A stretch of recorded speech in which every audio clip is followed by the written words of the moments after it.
তো শীতকাল সম্পর্কে দুটো কথা বলে যে আপনার উপকার হবে ইনশাল্লাহ, আমাদের উপকার হবে ইনশাল্লাহ। একটা হাদিসে আসছে যে শীতকালটা হচ্ছে মুমিনদের জন্য গনিমত। মুমিনদের জন্য কি গনিমত? মানে হচ্ছে একটা সম্পদ, যে সম্পদটা যুদ্ধ করে লব্ধ করতে হয়, কিন্তু এখানে কোনো যুদ্ধের প্রয়োজনই হচ্ছে না। গনিমত, উপহার, গিফট। কিরকম? শীতকালে রাতটা হয় লম্বা। রাত কি হয়? লম্বা হয় না? এতে করে সারা রাত আপনি অনেক ইবাদত করতে পারবেন। আর দিনটা হয় ছোট। দিনটা ছোট হয় না? এতে করে আপনি দিনের বেলা সওম বা রোজা রাখতে পারবেন।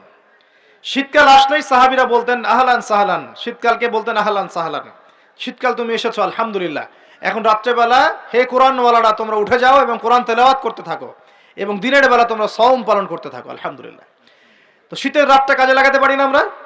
রাতের একটা অংশ ঘুমিয়ে যাবেন, শেষ অংশে উঠে তাহাজ্জুদ পড়বেন এবং কোরআন তেলাওয়াত করবেন এবং আল্লাহর কাছে হাত তুলে দোয়া করবেন। ইনশাআল্লাহ শেষ অংশে, রাতের শেষ অংশে আপনি যে দোয়াই করবেন আপনার